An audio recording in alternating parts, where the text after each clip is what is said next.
প্রধানমন্ত্রী যে বক্তব্য দিয়েছেন এরপরে তোর আর এক সেকেন্ড গড়িত থাকার কোনো অধিকার নাই।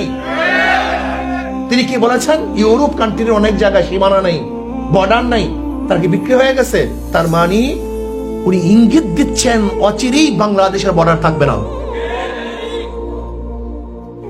উনি যে 10টা গোলামি চুক্তি করেছেন এটা মানা যায়?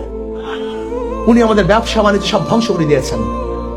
নেপালে মাত্র 20-22 কিলোমিটার রাস্তা, 18 কিলোমিটার রাস্তা আমরা করতে পারতেছি না। মাত্র 18 কিলোমিটার রাস্তার জন্য সেখানে আমরা ট্রানজিটের জন্য ব্যবসা বাণিজ্য করতে পারতেছি না। অথচ আমাদের বুকের উপর থেকে ট্রেন লাইন যাবে, গাড়ি যাবে, আমাদের স্বার্থ থাকবে না, এটা আমরা মানতে পারি না। আমরা এখন কি দেখছি? যমুনা মানে পদ্মা সেতু, এটা আমাদের জনগণের জন্য নয়, এটা ভারতের জন্য। আব্বাজান রহমতুল্লাহ আলাইহি অনেক আগেই বলেছেন, আওয়ামী লীগ ভারতের দালাল নয়, ভারতের সরকার। কাজে ভারতের সরকার বাংলাদেশের স্বাধীন রাষ্ট্র সরকার হয় কিভাবে, থাকবে কিভাবে? এটা থাকতে পারে না।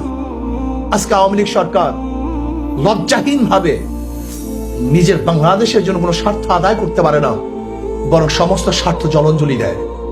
আজকে বর্ডারের মধ্যে অবৈধভাবে আমাদের দেশে মানুষকে হত্যা করা হচ্ছে, সেই ব্যাপারে কোনো চুক্তি করতে পারেনি, পানি নিয়ে কোনো আলোচনা করতে পারেনি।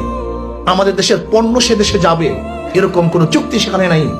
আমাদের দেশের মানুষ সেখানে গিয়ে চাকরি করবে সেরকম কোনো চুক্তি শেখ হাসিনার গোলাম সরকার করতে পারে নাই। আজকে আমাদের নৌবন্দর তারা ব্যবহার করবে, সেই চুক্তি করে আসছে।